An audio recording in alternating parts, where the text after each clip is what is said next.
لله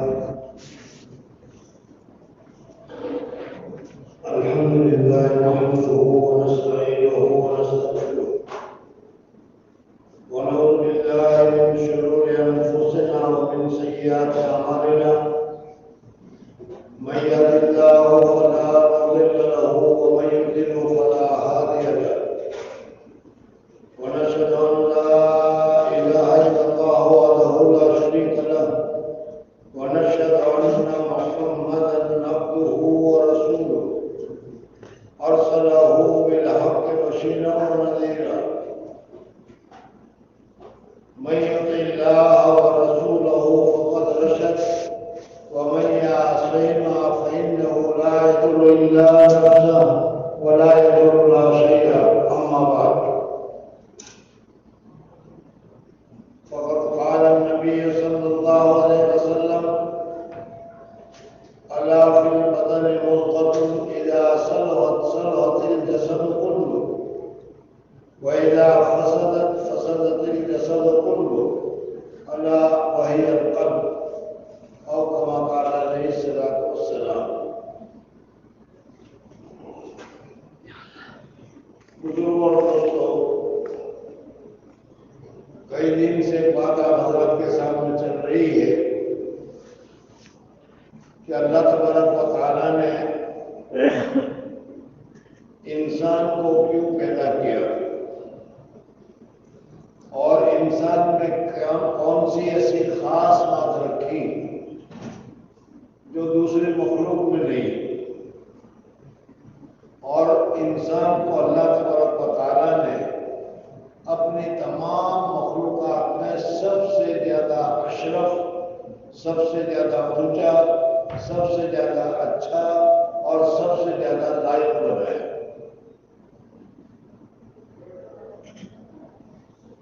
گزشتہ میں نے بتایا تھا کہ اللہ جل جلالہ محمد والوں نے حضرت آدم علیہ السلام کو پیدا کیا اور پیدا کرنے کے بعد جنت میں رکھا اور کہا کہ وَلَا تَقْرَبَا هَٰذِهِ الشَّجَرَةَ،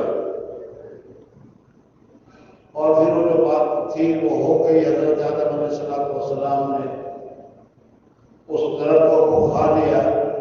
اللہ تبارک و تعالیٰ نے جنت سے ان کو نکال دیا اور حضرت آدم علیہ السلام کو سرندی، جس کو سیرن آج کل کہا جاتا ہے، وہاں پر، اور حضرت حوا علیہ السلام کو جدہ میں اللہ تبارک و تعالیٰ نے اتارا. حضرت آدم علیہ السلام اللہ تبارک و تعالیٰ کے ناراض ہونے کی وجہ سے اور اللہ تبارک و تعالیٰ نے جو نعمتیں دے رکھی تھی جنت کی اس کو چھین لینے کی وجہ سے اور ان سے جو غلطی سرزد ہو گئی، جو خطا، جو بھول چوک ہو گئی، اس بھول کی وجہ سے حضرت آدم علیہ السلام کو اتنا اثر ہوا کہ حضرت آدم علیہ السلام مسلسل روتے رہے اور اتنا کوئی دوسرا نہیں رویا جتنا حضرت آدم علیہ السلام روتے رہے.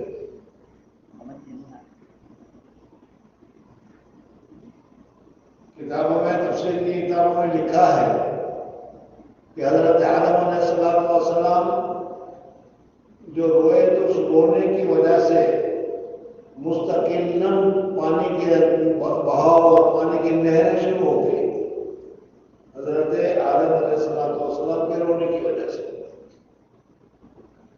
اور یہ گنہگار کے آنسو تھے. اللہ تبارک و تعالیٰ نے اس آنسو میں یہ خیر اور یہ برکت پیدا کی کہ جس درخت کی جڑوں کو جا کر حضرت آدم علیہ السلام کے یہ آنسو پہنچے ہیں، اللہ تبارک و تعالیٰ نے ان درختوں کو اور ان کی جڑوں کو خوشبودار کر دیا اور کیا ہے، معطر کر دیا. اور اس کے علاوہ وہ جو دوسرے کیا ہے، خوشبودار جو ہے درخت اور اس کی جڑیں اور تیل وغیرہ جو ہوتا ہے حضرت آدم علیہ السلام کے رونے کی آنسو کی وجہ سے. بہرحال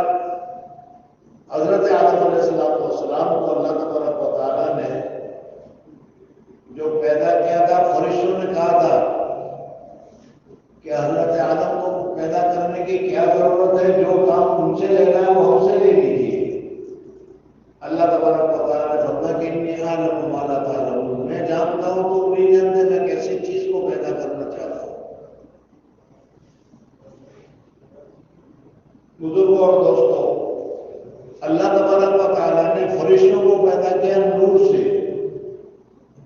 اور نہ ان میں کھانے کی خواہش، نہ پینے کی خواہش، نہ بیوی بچوں کی خواہش، نہ کوئی خواہش ہے ہی نہیں۔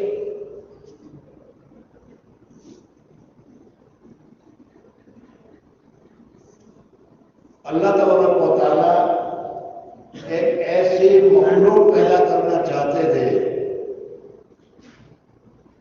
کہ جس میں اس قسم کی ساری خواہشیں ہوں، اس کو نیند کا بھی تقاضا ہو، بغیر نیند کے چلے نہ، ان میں کھانے کا بھی تقاضا ہو کہ بغیر کھائے رہ نہ سکے، پانی کا بھی تقاضا ہو، پینے کا بھی تقاضا ہو،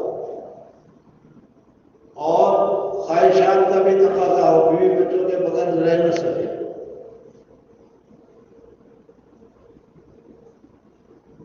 اللہ جل جلالہ و من والہ ان سارے تقاضوں کو دے کر یہ بتانا چاہ رہے تھے کہ تمہارے اندر یہ تقاضے ہیں، لیکن ان تقاضوں کو پورا کرنے میں تم آزاد نہیں ہو۔ جانوروں کی طرح جہاں منہ مار لیا، جہاں جو پسند آیا منہ مار لیا، یہ نہیں۔ میں جس چیز کو کھانے کے لیے کہوں وہ چیز تمہارے لیے کھانا درست ہے، اور جو چیز میں نہ کہوں وہ کھانا تمہارے لیے درست نہیں ہے۔ جو میں پینے کے لیے کہوں وہ پینا تمہارے لیے درست ہے، اور جو میں نہ کہوں اس کو پینا تمہارے لیے درست نہیں ہے۔ جس مرد کو اور مرد کے ساتھ یا جس عورت کے ساتھ جنسی خواہشات پورا کرنے کے لیے میں اجازت دوں وہ پورا کرنا درست ہے، دوسرا درست نہیں ہے، دوسرا گناہ ہے، منع ہے۔ تو اللہ تبارک و تعالیٰ نے انسان میں یہ ساری خاصیتیں، ساری خواہشیں رکھی، اور اس خواہشات کو پورا کرنے کے لیے پابندیاں لگا دی کہ اس طریقے سے اس خواہش کو پورا کر سکتے ہو۔ ابھی روزہ رکھنے کا ہمیں حکم دیا گیا ہے۔ فضائل رمضان میں آئے گا کہ اللہ جل جلالہ و من والہ ان دنوں میں ایمان والے کے رزق کو بڑھا دیتے ہیں۔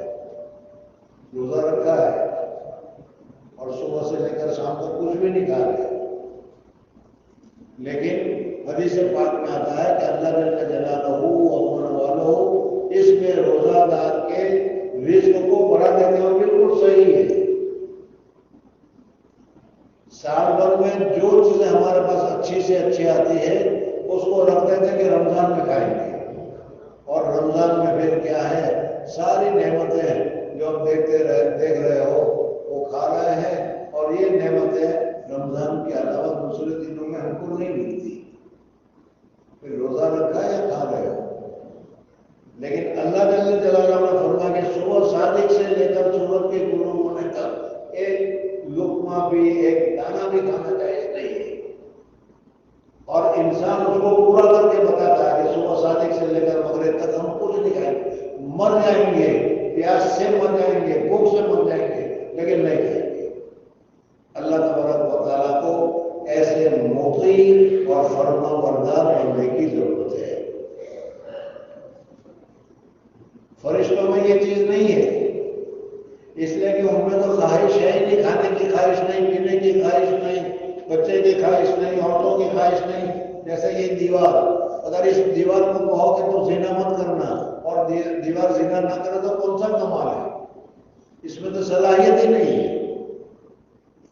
لیکن انسان کو کہے کہ اگر میرے ساتھ محبت ہے تو زنا مت کرنا، اگر میرے ساتھ محبت ہے تو ڈرنک مت کرنا، اگر میرے ساتھ محبت ہے تو حرام کمائی مت کرنا، اور اس صورت جو آدمی اس کو پورا کر لیتا ہے تو اللہ تبارک و تعالیٰ کو پسند آتا ہے، اور اللہ تبارک و تعالیٰ اس کو اونچا درجہ دیتا ہے کہ اس میں خواہشات پورے کرنے کی ساری طاقتیں تھیں، لیکن میری محبت کی وجہ سے اس نے ان چیزوں کو چھوڑ دیا، اور میں جیسا چاہتا تھا، میں جیسا کرنا پسند کرتا تھا، اس نے وہ کام کر کے بتا دیا۔ اس وجہ سے میرا محبوب بنتا ہے۔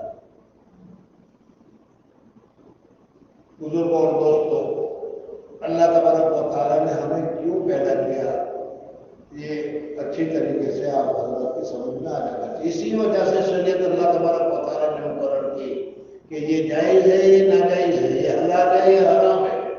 اگر اللہ تبارک و تعالیٰ کا مخصوص بندہ ہے تو وہ حلال کو اختیار کرتا ہے اور حرام سے بچتا ہے۔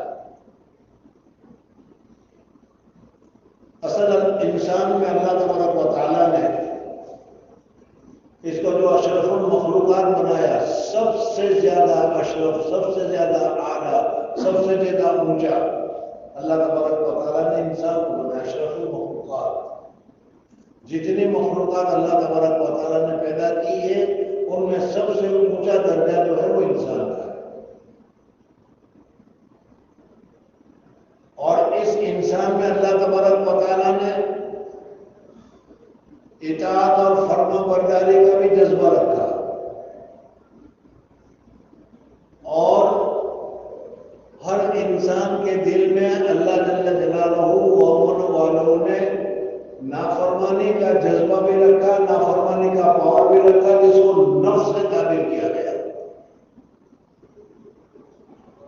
نفس تو کو ہر وقت برائی کی طرف لے جاتا ہے، اور اللہ جل جلالہ و امن والوں نے کہتا ہے کہ نفس کی تابعداری چھوڑو اور میری تابعداری کرو، نفس کے ساتھ محبت مت کرو اور میرے ساتھ محبت کرو۔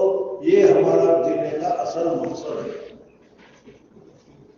اللہ تبارک و تعالیٰ کی محبت اور اللہ تبارک و تعالیٰ کی معرفت اور اللہ تبارک و تعالیٰ کے ساتھ تعلق۔ اپنے جی میں جو خواہش آئے، اپنے جی میں جو ہو، سارے کو اللہ کے حکم کے تابع کرنا ہے۔ نیند آ رہی ہے، بہت بہترین نیند آ رہی ہے اور سونے کو بہت زیادہ جی چاہتا ہے، لیکن آواز آ رہی ہے الصلاۃ خیر من النوم، تو یہ بندہ نوم کو چھوڑ کر نماز کی طرف چلا جاتا ہے۔ اللہ تبارک و تعالیٰ کو یہ بندہ بہت زیادہ پسند ہے۔ تو انسان کو دو چیزیں اس کے رکاوٹ کے لیے اللہ تبارک و تعالیٰ نے بنائی۔ ایک تو ہے شیطان، انہ لکم عدو مبین، قرآن پاک میں کہا ہے کلم کھلا تمہارا دشمن ہے، اور ایسا دشمن کہ شیطان کبھی تمہارے فیور میں، تمہارے موافقت میں کوئی بات کرے گا ہی نہیں، چاہے وہ کیسی بات کرے گا، کتنا ہی قسم کھائے اور کتنا کہ میں بہت بار تمہارا کیا ہے بھائی خواہ ہوں، بھلا چاہنے والا ہوں، میں تم کو صحیح راستہ بتاؤں گا، میرے علاوہ تم کو کوئی صحیح راستہ نہیں بتاتا، یہ راستہ بہت اچھا ہے، لیکن وہ سارا کا سارا غلط ہوگا، وہ جھوٹا راستہ ہوگا، وہ صحیح نہیں ہوگا۔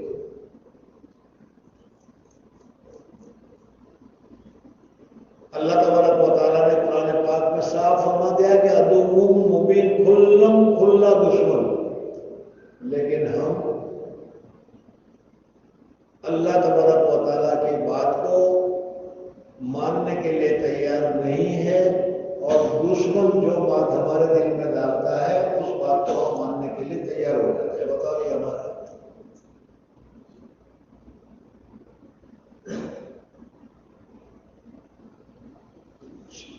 شیطان کی دشمنیوں کی بہت سارے واقعات ہیں کہ وہ کتنا ہمارا دشمن ہے، وہ کبھی ہمارا خیر، ہماری بھلائی نہیں چاہتا۔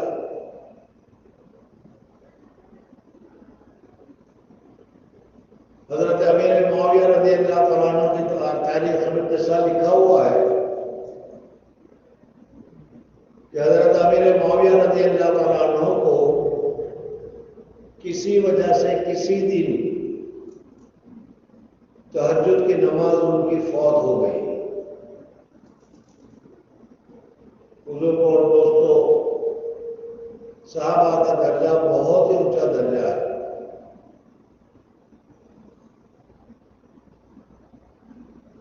حضرت امیر معاویہ رضی اللہ تعالیٰ عنہ کی تہجد کی نماز فوت ہو گئی۔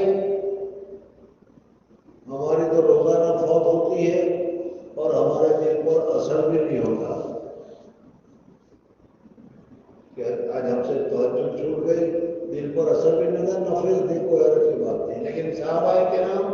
رضوان اللہ تعالیٰ علیہ مجمعین، اور ان کے اوپر تو بہت زیادہ اثر ہوتا تھا کہ حضور صلی اللہ علیہ وسلم کو ہم کیا جواب دیں گے۔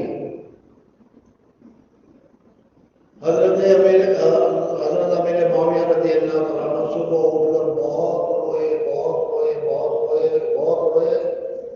اتنا روئے کہ رونے کی وجہ سے اللہ تبارک و تعالیٰ نے بغیر تہجد پڑھے، تہجد پڑھنے کا جو ثواب ملتا تھا اس سے زیادہ ثواب عطا فرما دیا۔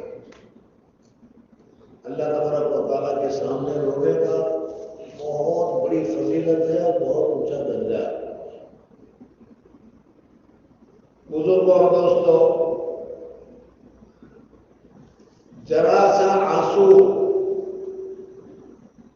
مچھر کے پر کے برابر بھی اگر ہماری آنکھ میں اللہ تبارک و تعالیٰ کی محبت کی وجہ سے اگر آ جائے تو اس میں اتنی طاقت ہے کہ وہ جہنم کے انگارے کو وہ بجھا سکتا ہے۔ لیکن ہمیں رونے کا موقع ہی نہیں، رونے کا جذبہ ہی نہیں، رونے کا خیال ہی نہیں آتا۔ ہم پیسے گم ہو جائیں گے، بیوی مر جائیں گے، بچے مر جائیں گے، اس پر ہمیں رونا آ جائے گا۔ لیکن اللہ تبارک و تعالیٰ کی یاد میں، اللہ تبارک و تعالیٰ کی محبت میں، اللہ تبارک و تعالیٰ کی یاد میں یا اللہ تبارک و تعالیٰ سے ڈر کر ہمارے آنکھوں میں آنسو نہیں آتا، جو لانا چاہیے۔ بہت بڑی فضیلت ہے اس کی، اس آنسو کی، جو اللہ تبارک و تعالیٰ کے سامنے کیا ہے اللہ کے خوف سے یا اللہ کی محبت سے آنکھوں سے نکلتے ہیں۔ 7 قسم کے آدمیوں کو اللہ جل جلالہ و من والہ عرش کے دن اپنے خصوصی عرش کے سائے میں رکھے گا۔ حدیث آپ حضرات نے سنی ہوگی۔ اس میں ایک قسم یہ بھی ہے کہ اللہ کا ذکر کرتے ہوئے، اللہ کا نام لیتے ہوئے، اللہ کی محبت سے جس کے آنکھوں میں سے آنسو چھلک پڑے ہو، ایسے آدمی کو اللہ تبارک و تعالیٰ کیا بہت ہی اونچا درجہ۔ بہرحال اللہ تبارک و تعالیٰ کے سامنے اپنے گناہوں کی وجہ سے، اللہ تبارک و تعالیٰ کے سامنے اللہ کی محبت کی وجہ سے، اللہ تبارک و تعالیٰ کی یاد میں جو آنکھ میں سے آنسو نکلتے ہیں، اس کی بہت ہی زیادہ قدر ہے اللہ تبارک و تعالیٰ۔ صوفیاء کے یہاں اس کو بہت ہی اچھی مثالوں کے ذریعے سے سمجھایا گیا ہے کہ جس طریقے سے بادل سے پانی نہیں برستا وہاں تک کھیت نہیں اگتا، اسی طریقے سے جب تک آنکھوں سے آنسو نہیں چھلکتے وہاں تک اللہ تبارک و تعالیٰ کی محبت پیدا نہیں ہوتی۔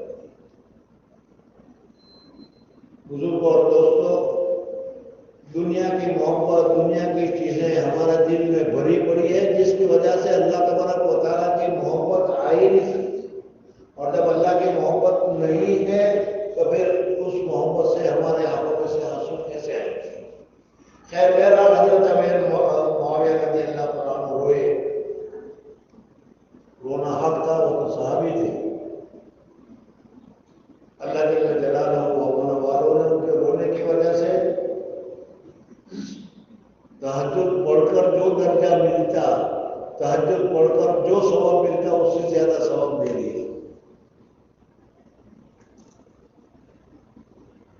روایت میں آتا ہے کہ دوسرے دن تہجد کا وقت ہوا تو حضرت امیر معاویہ رضی اللہ تعالیٰ عنہ ملک شام کے بڑے حاکم تھے، سیریا کے بڑے حاکم تھے حضرت امیر معاویہ رضی اللہ عنہ، بڑی حفاظت میں رہتے تھے۔ تہجد کا وقت ہوا تو ان کے دروازے پر کوئی دستک دے رہا ہے، اٹھا رہا ہے کہ اٹھو اٹھو اٹھو، تہجد کا وقت ہو گیا۔ حضرت امیر معاویہ رضی اللہ تعالیٰ عنہ اٹھ گئے اور سوچ میں پڑ گئے کہ اپنے زمانے کا بادشاہ، اپنے زمانے کا حاکم، ان کی سیکیورٹی، ان کی حفاظت، یہ ساری چیزوں کے باوجود یہ کون ہے جو آج ہمارا دروازے تک آ گیا اور ہم کو اٹھا رہا ہے؟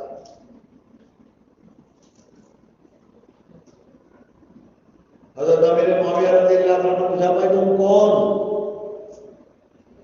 تو اس نے صاف صاف کہہ دیا کہ میں شیخ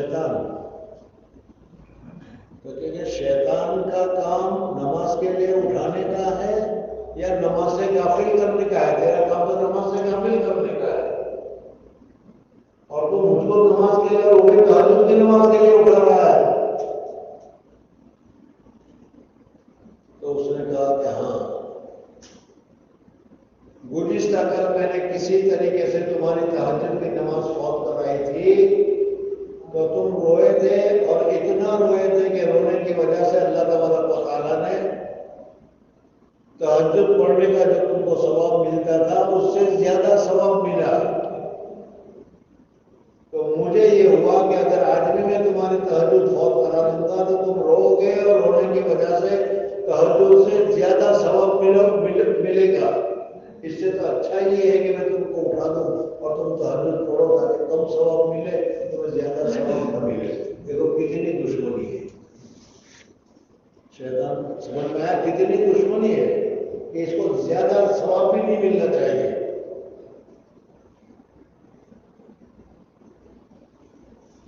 اور اگر اس سے اس کی دشمنی سمجھ میں نہیں آئی تو دوسرا واقعہ بھی کتابوں میں لکھا ہوا ہے۔ ایک آدمی تھا، وہ کسی دیوار کے سائے میں لیٹا ہوا تھا۔ وہ دیوار پرانی تھی، کسی وقت گر جائے، اور جب وہ گر جائے گی تو اس آدمی پر گرے گی، اور گر کر وہ گرے گی تو وہ آدمی مر جائے گا۔ شیطان نے دیکھا کہ ایک مسلمان ہے، دیوار کے پاس لیٹا ہوا ہے اور دیوار کیا ٹوٹ گرنے والی ہے، وہ جلدی سے گیا اور ساتھی کے پاس، اور کہا کہ ارے اٹھ گیا سے اٹھ، اگر نہیں اٹھے گا تو یہ دیوار گرے گی تو مر جائے گا۔ یہ آدمی جلدی سے اٹھ بیٹھا، بڑا شکریہ ادا کیا گیا، تھینک یو ویری مچ، آپ کا بہت بہت آبھار، آپ نے بہت اچھا کیا کہ میری جان بچائی۔ ذرا بتاؤ تو صحیح آپ کون، میری جان کس نے کون بچانے والا ہے، کون ہے، ذرا مجھے بتا دو چلے۔ تو انہوں نے کہا کہ میں شیطان ہوں۔ تو کہ شیطان ہو کر آپ نے جان بچائی؟ کہا کہ ہاں۔ کہا کیوں؟ اس وجہ سے کہ اگر دیوار گرتی اور تو مر جاتا تو اللہ تبارک و تعالیٰ کے یہاں تیرا درجہ شہید کا ہوتا، میں کیسے پسند کر سکتا ہوں کہ تجھے شہید کا درجہ ملے۔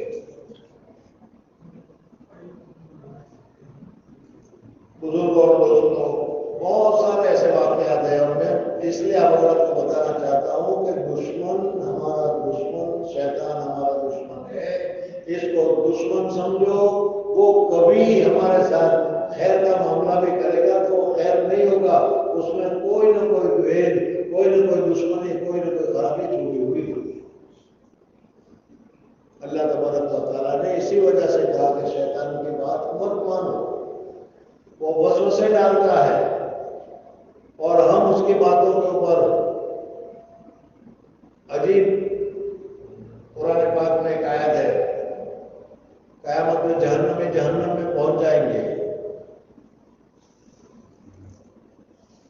تو یہ شیطان بھی وہاں پہنچے گا، وہ بھی جہنم میں جائے گا، اور سارے کے سارے اس کے اوپر ناراض ہوں گے کہ تیری وجہ سے ہم جہنم میں گئے۔ تو وہ کہے گا کہ بھائی میری وجہ سے کیسے جہنم میں گئے؟ میں نے کوئی زبردستی تمہیں کھلایا تھا، زبردستی کو تمہارے پر کیا تھا، لاٹھی لے کر پڑا رہا تھا، میں نے تو تم کو ایک راستہ بتایا کہ یہ کام کرو، اچھا ہے تم نے کر لیا، میں نے زبردستی تو کی نہیں تھی۔ اس وجہ سے اپنے نفس کے اوپر ملامت کرو، مجھے ملامت نہ کرو۔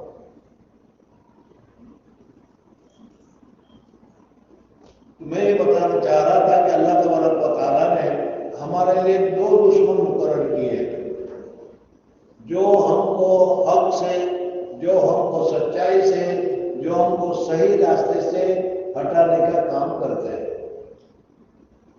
ایک تو ہے شیطان، جس کے لیے میں نے ابھی دو تین مثال آپ کو بتائی، انہ لکم عدو مبین، اس کو سچا دشمن سمجھو۔ یہ اگر تم کو کوئی دل میں وسوسہ ڈالتا ہے تو اچھا لگتا ہے تو وہ سمجھ لو کہ اس وسوسے میں بھی تمہارے لیے کوئی نہ کوئی خرابی ہے، عمل کرو گے تو اس میں خرابی ہے۔ اور دوسرا دشمن اللہ تبارک و تعالیٰ نے ہمارے نفس میں، ہمارے ذات میں، ہمارے اندر نفس میں رکھا ہے۔ نفس کیا چیز ہے؟ جس کو تم کہتے ہو کہ مارو جیو نہیں مانتا ہو، من نہیں مانتے ہمارا دل قبول نہیں کرتے. اور ایسا تو ہوتا ہوگا کہ نہیں. اسی کو نفس سے تعبیر کیا جاتا ہے کہ وہ ہم کو غلط باتوں کی طرف، غلط چیزوں کی طرف ہماری رہنمائی کرتا ہے اور سچے راستے سے وہ بھی ہٹانے کی کوشش کرتا ہے. اب اگر کوئی آدمی نفس کی بات کو نہیں مانتا، نفس کو کچل دیتا ہے، شیطان کی بات کو نہیں مانتا اور اللہ تبارک و تعالیٰ کی بات کو مانتا ہے، تو بتاؤ اللہ تبارک و تعالیٰ کو مسرت اور خوشی ہوگی کہ نہیں کہ دیکھو اس میرے بندے کے لیے دو چیزیں رکاوٹ والی تھی، لیکن میری محبت کی وجہ سے اس نے دونوں رکاوٹ کو چھوڑ دیا اور کیا میرے کہنے کے اوپر عمل کیا. اب میں اس کو انعام نہ دوں تو کیا کروں؟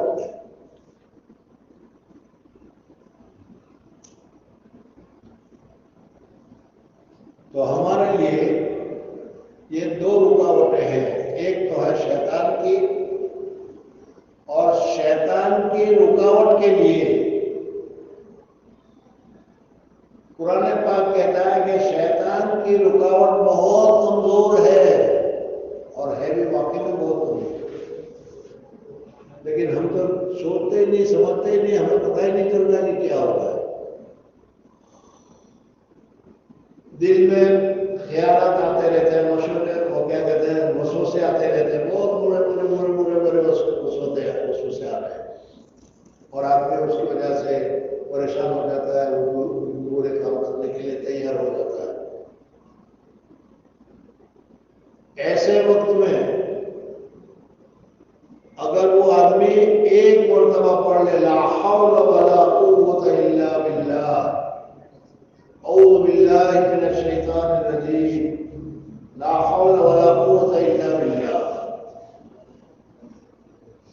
بزرگ اور دوستوں، آپ کو بھی تجربہ ہوا ہوگا کہ بعض مرتبہ بہت کیا طوفان کی طرح خیالات آتے ہیں، اور اس وقت اگر آپ نے لا حول پڑھ لیا، اعوذ پڑھ لیا، دشمن کو، شیطان کو ہٹانے کے لیے جو معوذات ہے حدیث پاک میں بتایا وہ پڑھ لیا، تھوڑی دیر میں ایسا ہوتا ہے جیسا کوئی وسوسہ آیا ہی نہیں.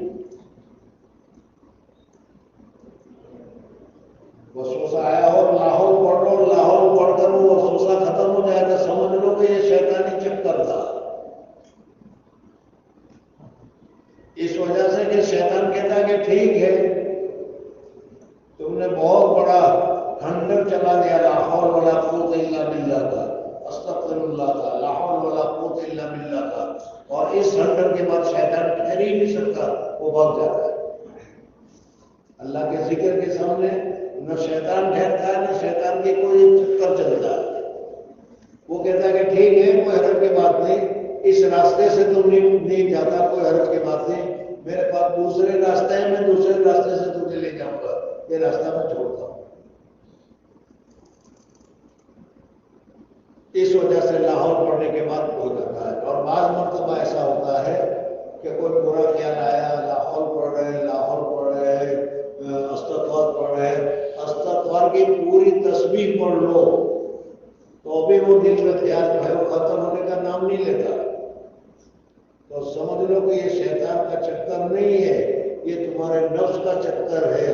وہ نفس کا چکر جو ہے لاہور سے ختم نہیں ہوتا، اس کے نفس کے چکر کو توڑنے کے لیے کوئی دوسری چیز ہوتی ہے.